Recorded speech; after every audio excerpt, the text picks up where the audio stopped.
minutes later on, because we do need to start with our recording now.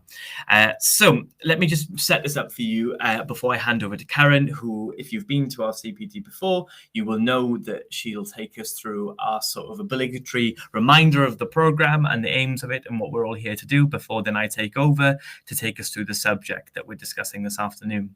The subject of the CPD is called Going Beyond Class Meetings, and it comes from a request from lots of our member schools to spend 45 minutes considering how to deepen your impact through your Smart School Councils beyond just having class meetings regularly held across school.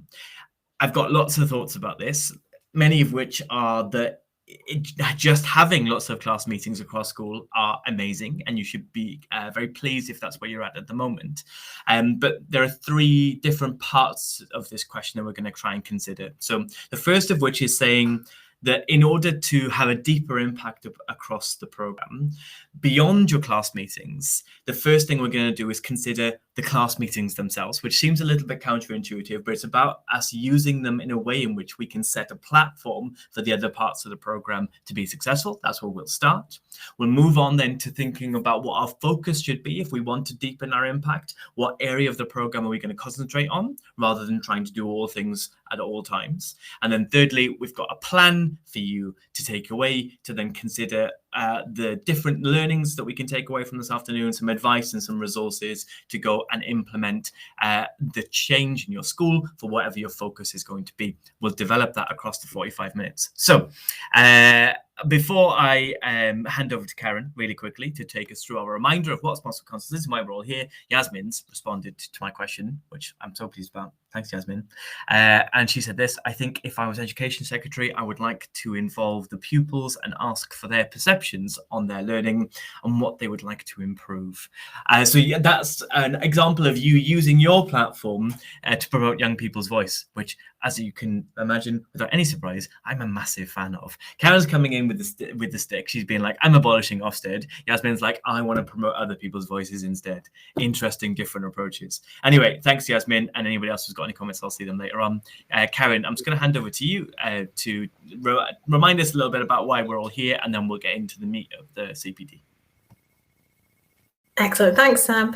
Well, as you know, this is just a brief overview because I'm sure you're aware of this already, but Smart School Councils, the main mission is to help young people lead change and use their voice through school councils and democracy. Again, I'm not going to preach to the choir. I know you all believe that. I know as educators, it's something that we do believe passionately, but also the way that traditionally it has been done can be improved. 5 issues, as you can see on the screen, that used to come up, certainly when I think about my time in schools, these are 5 big issues that used to come up again and again. Same things coming up every year. Always with us, it was, can we have a new dish added to the school menu? Running out of steam by Christmas. I mean, ideas running out of steam by Christmas, but also teachers themselves doing that countdown till Christmas, how many more get-ups? Whereas what Smart School Councils does is, with the software it uses, even on those days when you're feeling tired, it's not something big, it's not something extra to do. And also, because it is pupil-led and the children are the ones that are choosing these questions to discuss, it's a year-round opportunity to enact real change in school settings. Again, tech-based, so it engages kids, pupil-led, as we mentioned, and avoiding the usual suspects. So it's inclusive. It involves all those voices, particularly those voices perhaps who traditionally have been excluded in prior models of school councils. So commissioner research here from the Children's Commissioner, only 2 in 5 pupils think school councils listen to them. And as you can see here, University of Roehampton research, I guess this links to the usual suspects. You know, those pupils with greater advantage often have the bigger voice in traditional models of school councils, whereas children perhaps who have less advantage usually have a smaller voice in traditional models. Whereas with the Smart School Council model, it looks to flip that on its head and involve every single pupil voice in every class across your school setting. And this image, I hope it will look familiar to you. This is the model of how Smart School Councils runs. So we've got the class meetings, as you know, that are held in each class to hear from every pupil voice. You've got your communication team, who are your leaders, and your action teams, which are self-selected groups of children that spring up to enable change in your setting. So I'm not going to spend any more time on that because I know that you're aware of that. So I'm going to hand back over to Sam, who can tell us more about today's CPD. Thank you very much, Karen. That was expertly done and a really good sort of reminder for what we're here to talk about, which is our Smart School Councils and the programme we're implementing this year. Should say as well, folks, before I properly get into the subject that we're discussing this afternoon, is that part of the reason we do these CPDs is to engage with you as our teachers in our member schools. So if there is anything you would like to ask, anything you'd like to discuss, that it may not even necessarily be associated to the subject of the CPD, to use this opportunity to do that, because we are ready, we stand ready to look at your responses and see who needs help and try and respond to in any way we can. So general questions are very welcome. You might have to forgive me for not immediately responding to it because we've got our subject to go through, but we will come back to it at the end and we'll definitely follow up with you later on to talk more about what you want. So if that means you've got a bunch of questions, then yes, that would be great. Yasmin, you can ask it at the end. You can whack them in as we go along. Absolutely fine, but I'm glad that you're here to ask them. Okay, great. So actually, I'm going to go back to this image. So the purpose of the CPD, as I said to you earlier, was it was selected by a response from our membership for as a subject for the next CPD for this half term. And the idea was that lots of our schools, particularly at the beginning of their journey with Smart School Councils, are able to quite quickly get their class meeting practice fairly well ingrained in school, or very well ingrained in school, as the case may be. They've got regular opportunities for every young person across school to get involved in the class meetings. They're discussing questions, listening to ideas, and that sort of expression of pupil voice is going well. What then can sometimes happen is that our members then need some support with the other two aspects of the program, or the other two elements of the program, namely, as you can see on the screen, the comms team and action teams.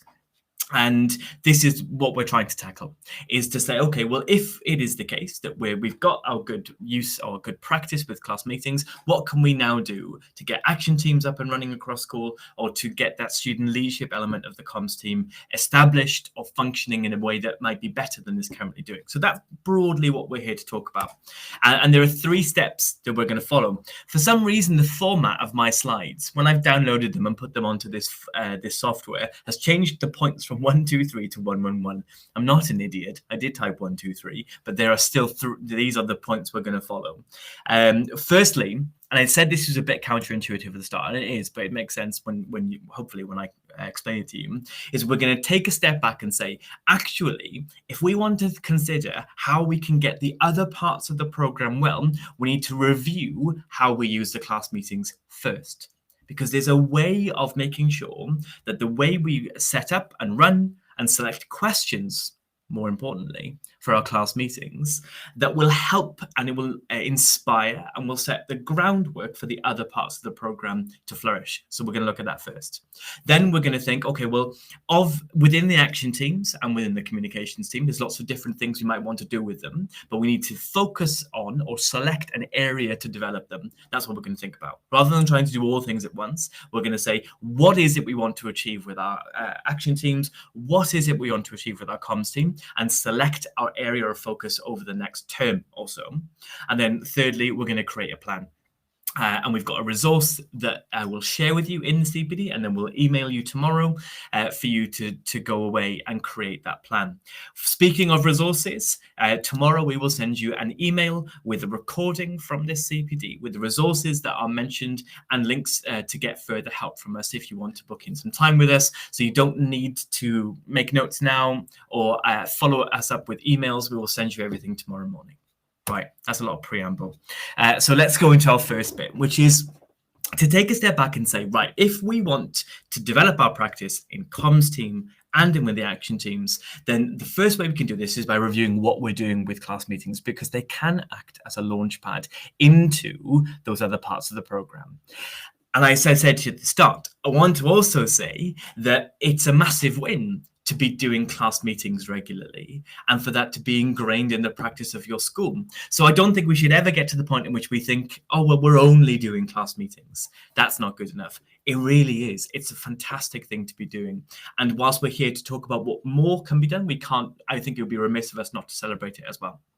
And then I want to talk to you about how we do this. So essentially, the way that we can use class meetings to launch the other sides of the program is by thinking about the types of questions that we ask of the young people across our school, and how selecting the right type, in the right tone, with the right subject matter, is what's going to help us to get action teams right up and running for the first time, or give material for your comms team to do something meaningful with.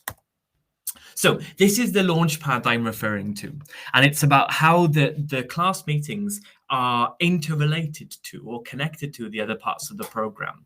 And if we choose the right type of question, it's going to do two things. Firstly, it's going to inspire the young people in your school to action of some sort. Whether that's creating an action team or joining a pre-existing action team, depending upon the place that you're at in the program at the moment, doesn't matter. Asking that question that is inspirational in its tone will encourage young people to do that. And once we're selecting the right questions, we should see that happening as a result.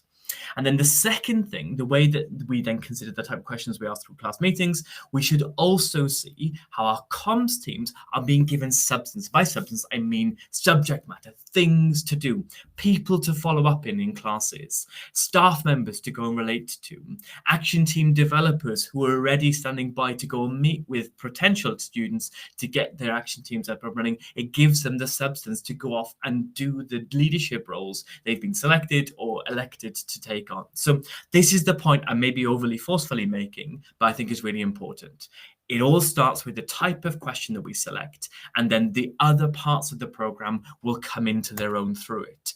Here are some examples. So before this CPD was sort of created, we sent out a form to all of our membership to get some of our teachers to feed back to us on examples of class meeting questions that they've held, or class meetings they've held with the questions they asked, that have been particularly impactful in their school. And I've highlighted 5 of those to share with you at the start and at the end of this CPD for us to take away with.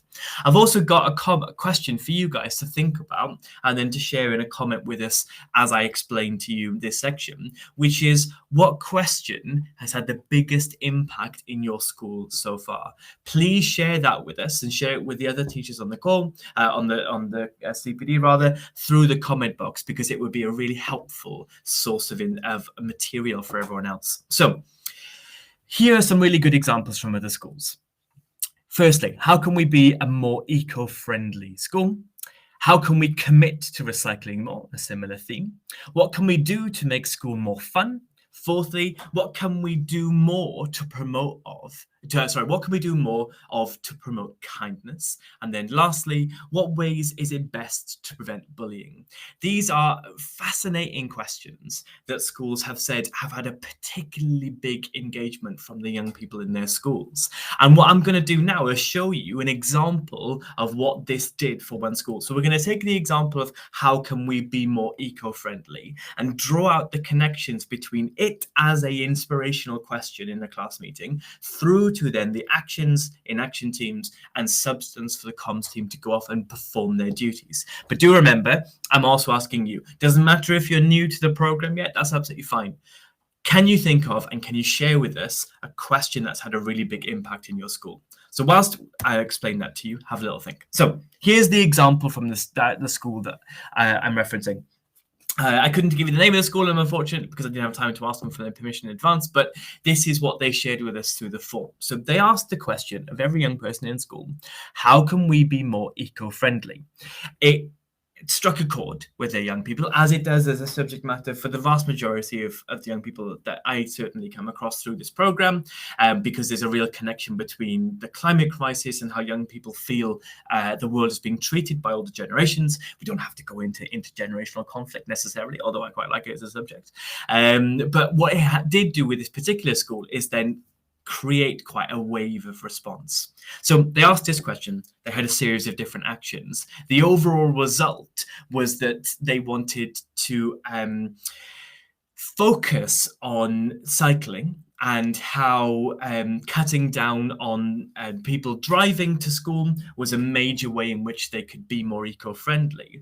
But one of the fantastic things about asking a question like this and the way that the program is designed is that the actions that came out of it don't necessarily have to be the overall winning result. So what happened next for this school? So they asked this question, everyone got involved. They had a winning result, but other things happened as a result. So let's have a look at the action teams. As a result of this question being asked, young people across the school talked about other eco-friendly initiatives they were interested in. Litter picking, cycle awareness, and there was also this idea that they could organize a walk to school day, which was a sort of like a way of raising awareness about carbon emissions in cars and things like that. Each one of these ideas was proposed by a young person in the school and was identified by the comms team. So if we switch and we look to the left for a second, we can see there, well, what opportunities were there for your comms team to lead? Well, one of them was to identify who feels passionately about this subject and invite them to create an action team. So these are 3 young people, had 3 ideas. They were identified by the comms team after reviewing the results. They were then encouraged and met across school. Sorry, they went to meet them across school, find them, whatever class they were in, and then begin to encourage them to start the action team process. So out of this, then we have 3 action teams being created. The litter picking action team, who are doing a very traditional, sometimes school council role through an action team. The cycle awareness action team, which was saying, well, if we want to encourage people to not drive to school, they need to be good at cycling and know what the safety rules are. And then the walk to school celebration day, or like campaign day action team as well. The other thing that came out of the class meetings, this particular class meeting, was that lots of staff in this school felt quite strongly about the subject as well. And what the comms team were able to do is link up those staff members who felt similarly to young people about the issue, and then they became the supporting sponsors for those action teams that were then set up. So I think, without over-egging the point, what I'm trying to show you here is saying, if we can identify questions that strike a chord with our young people, that are inspirational in nature, that are practical, and they give us next steps, then we can see how the different parts of the program, the comms team leading the change, and then the action teams coming in to create that change, have those connections through it. So that's my example I wanted to share with you. Think about the questions that you're going to ask through class meetings and how they can be inspirational in nature. We will come back to these 5 that I've identified from the survey later on, and you'll be able to see that moving forward as well. Okay, so let's come back to the comments then, because it's really important, I think, for us to sort of hear from the members who are with us this afternoon. Karen, has anyone sort of posted any really good examples of inspirational questions that made a difference in their school? I think they're very, very interested in what you're saying, Sam. So they haven't quite posted everything just yet. But we do have Yasmin. Yasmin has said, let me just have a little look. So Yasmin's just had her first class meeting. So she's just getting off the ground. So well done, Yasmin. Mm-hmm. First steps are always the hardest, aren't they? But she says that pupils have felt that they can contribute to help improve the environment of the school. And the particular question that she asked for that was, which areas of the school needs behaviour to be improved? Yeah, it's interesting. I think that sort of a question is one that I sort of go back and forth on a little bit. Sometimes I think to myself, oh, is it that we should be using our program to talk about behavior and sort of, you know, sort of very Pavlovian things like that. However, as you can see from the 5 that our members have found really engagement, one of the questions was about bullying, one of them was about kindness, and they had a huge chorus of reply. So I think that we can tackle those subjects really well, and often they're things that young people feel really strongly about. And if then out of those you get the green shoots of action teams around kindness, or action teams are about promoting a sense of sort of worth within school that avoids things like bullying, that's really cool. Okay, great. Let's move on to our second section then. So we've talked about how the type of question that we ask has a big impact on our ability to get the other parts of the program up and running. But there are other things we can do. Another thing that we can do is to consider which part of the program we'd like to focus on next. If we've got our class meetings running well, and we're considering how else we want to deepen our impact, doing everything doesn't always work, I think, is the point of what this section. And so if doing everything simultaneously isn't something that's going to work for us, what we should do is decide upon which area of the program we want to develop over the course of maybe the next term, building on our class meeting practice. Great. I think there are 4 things to consider this, depending upon, to answer this question rather, depending upon where you are with your school, at what point you are with your Smart School Council journey. But here are the things I think that capture most of our experiences. So it might be that you want to focus on establishing a working communications team.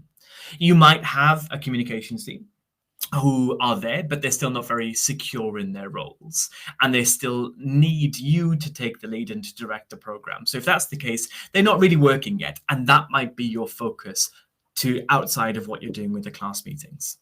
It might be that your comms team do lead, but they're very reliant upon you, and so instead your focus is going to be to help them to become more self-managing. It might be that your focus is going to be starting your first action team, if you haven't got around to that yet. If it's something that last year, because of various reasons, it wasn't something you're able to do, and it's something you're really excited to offer as an opportunity to your young people, but don't know how, that might be your focus.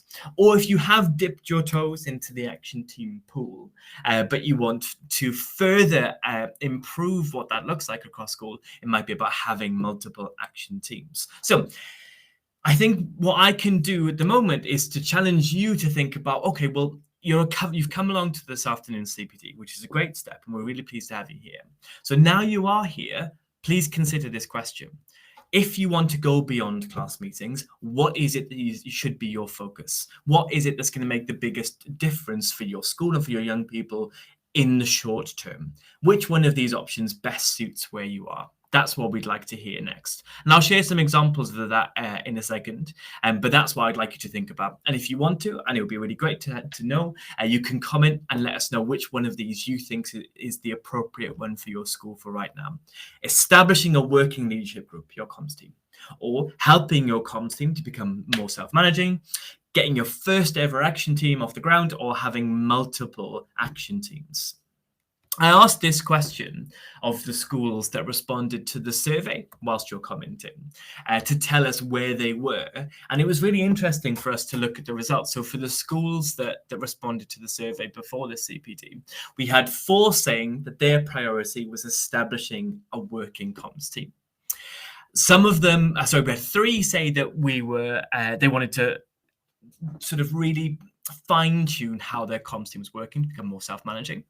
One of them said they wanted to start their first action team, and then 3 of the schools said that they wanted to have multiple action teams running across the course of a year. What I thought was really interesting about the area that they selected was I would have expected much more of our schools, given the time of year that we're at, to say, actually, we want our first action team to get going. And in fact, it was only one of those schools. It seems like the focus for the majority of our schools for now is on the comms team and that leadership group. And I can see that. That makes a lot of sense to me, because they are the ones that take the onus away from you as the leaders in the schools, the ones who, if they're doing their jobs really well, can have a transformative effect across the school as a whole. So what was it, 4, 5, 6, 7 of those respondents, the clear majority, thought that focusing on the comms team is where they're at. Karen, where are we with comments? What are our teachers saying about what their focus is going to be? Yeah, we've got a wide variety here. So Yasmin says that, like you were saying, she's wanting to establish a working comms team. So links very closely to what you've just been saying, Sam. Sandy wants her comms team to be more self-managing. But I wondered whether you wanted to talk more about Hillary's question when she asks, quite an interesting one actually, can you start action teams before you have a comms team? It's a really good question, Sandy. And it's not one that we get asked very often. And I think that I've got two responses to it, but I'm pleased that you've asked. My first response is that I think it depends upon what your focus is. So if you're considering what the subject matter is here, and you're saying, okay, well, Sam, if you're saying to me, these are my 4 options, the thing I really want to do is the action teams over and above the comms team because it suits where my school is at the moment. We have a drive towards social action or young people making change, whatever. Then I think, yes, great. If that's what suits your school and the needs of your school best, then you can definitely choose to start with that. The practicalities of it mean that you might have to take more of a role in supporting young people to get them up and running, because part of the comms team job, or one of the roles on the comms team rather, is to be the action team developers. So the young people who take leadership over helping others across school to start action teams, to find other young people who want to participate in them, to meet regularly and perform their actions. So there's that facilitative role. If you are happy to take on that facilitative role in the short term and then later on hand it over to some of your comms team members, then yes, you can absolutely start with your action teams now and see how you get on with that aspect of the program. I don't see an issue with that at all. Does that sound right to you, Karen? Yeah, I think that's a really good point you've made about obviously the action team developer being in the comms team, but absolutely, you've nailed that one there, Sam. Hopefully Hillary's happy with that.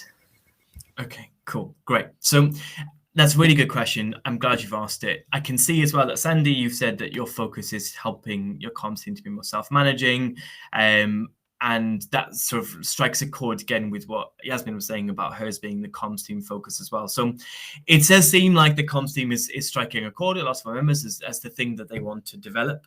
If you didn't attend comms team live last week for whatever reason, there is a recording of that available that you can play with your communications team that will definitely help them to become more self-managing, Sandy. So if that isn't something you've attended or you would like to access, just type it in the comment box and we'll make sure we'll get that sent out to you. And anyone else that would like it, just as something to be aware of, I think that would really help.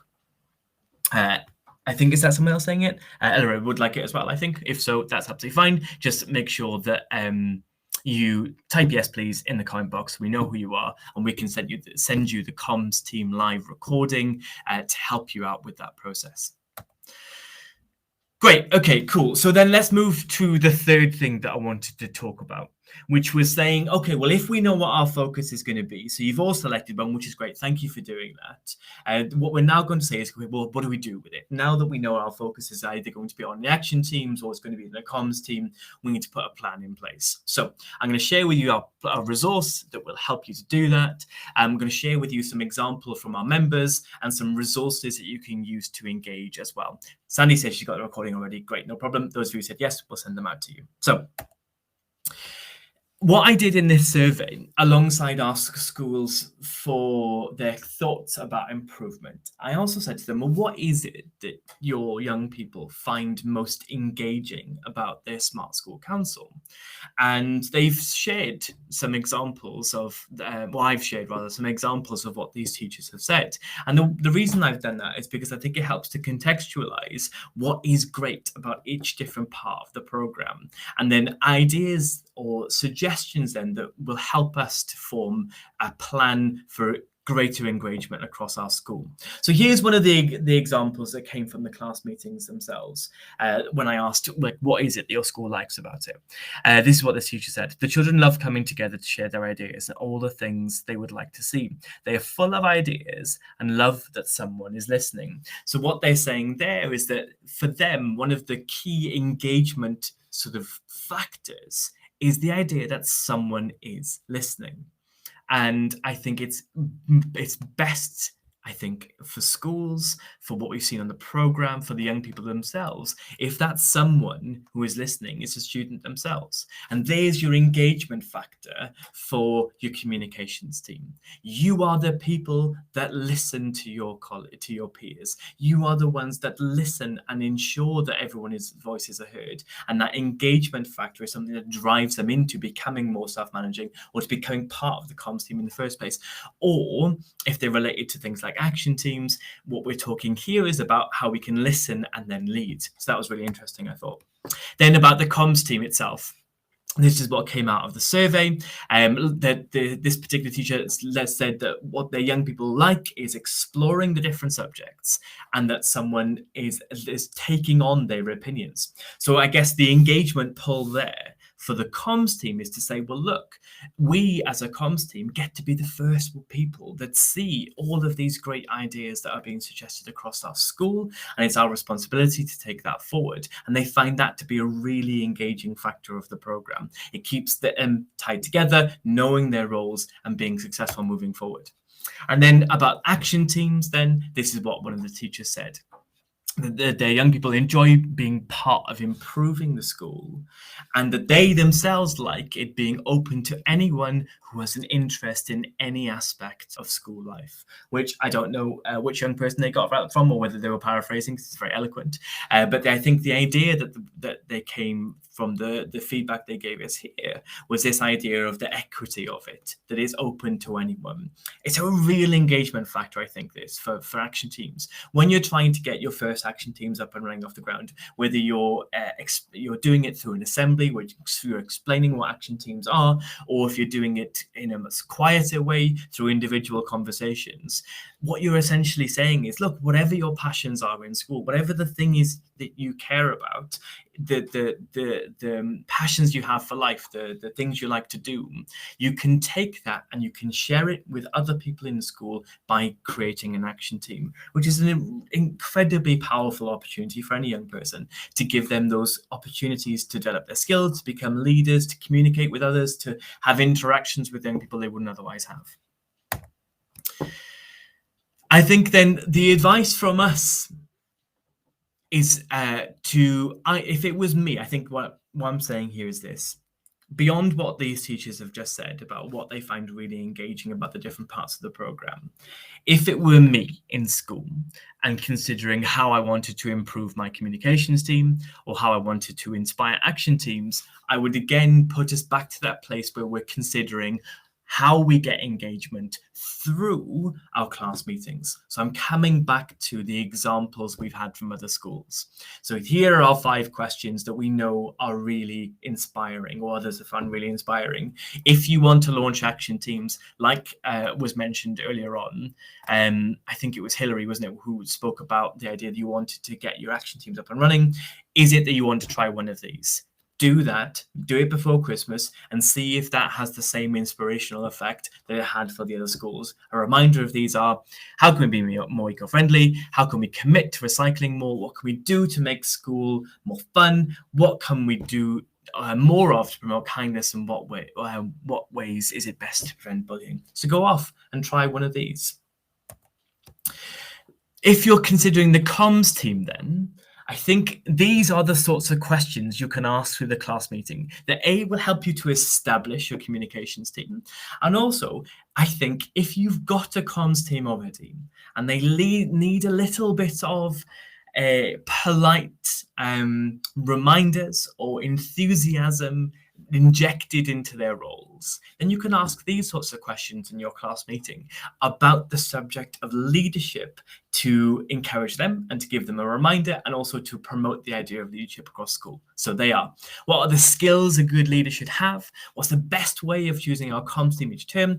And there's a spelling error in there, which I apologize for. What is the best way of sharing our views with the comms team? So this is the plan. Oh, sorry, I've got some more resources. I keep forgetting what I've done. If you want to, we've created some posters for you to put up around school to help you get different parts of the program up and running. So if you're going to launch action teams, in the email that we'll send to you tomorrow, you can get this poster downloaded and put up around school that says, join an action team, this will make a difference. And then if you're looking to establish your communications team, this is a similar one about leadership and about asking young people to join the comms team. That will be included in the email we send tomorrow. Alongside this, so this is a planner that puts into context everything we've talked about this afternoon. It is each section of the CPD. What's our focus going to be for deepening our impact with our Smart School Council? Identifying it, you've already done that this afternoon, so it's about putting it into a more formal way to remind ourselves. Excuse me. Secondly, it's about thinking about, okay, well, I know that if I want to work on my comms team, on my action teams, and now I can ask really inspirational questions through class meetings to help me to do that. What examples of that have I seen this afternoon? What examples can I find? And jotting down some of those examples to be class meetings when you have the opportunity to run them. And then thirdly, then you've got ideas more broadly to engage the school, which are all about saying, okay, well, what is it that we can do to inject some enthusiasm, some prominence, and a sense of urgency into each of these sections. So yeah, that's the point. Karen, let's check in on comments at the moment, and we'll take a little bit of a pause.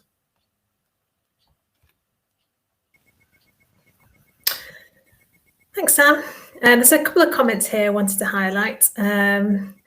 Sandy says, the children at our school love that they are all school counsellors, and they love having the opportunity to hold and lead a class council meeting themselves. They can all have a turn. And I feel that's a really good way of looking at the Smart School Council. It's that different mindset, isn't it? That previously people would be advocates and children would speak on behalf of the rest of the children in the class. But actually the way that the Smart School Council is set up, all children are on the Smart School Council in one form or another. So I think that was a really good point that you made there, Sandy. But apart from that, it's been a little bit quiet in the chat box. That's okay. As long as it's helpful, that's what the CPD value is helpful. That's what matters to us. Okay, great. So just to recap, tomorrow morning, you'll get an email from us that will have the resources I've mentioned, the posters, the examples of class meeting questions, the plan itself, and a recording of the CPD, if you'd find that useful. What we can also do then, what will also be in that email is a link to book in some time with us as a team if you want to discuss what your next steps are as a school. I want to make sure that we've got time to answer some of Yasmin's questions from the start, Karen, because we did say that we'd have time to do that. And so for us to do it, I will just mention that we'd also like to hear back from you guys now as to what you would like covered in the next CPD. I've got some ideas here, whether it might be about comms teams, about action teams, general check-ins,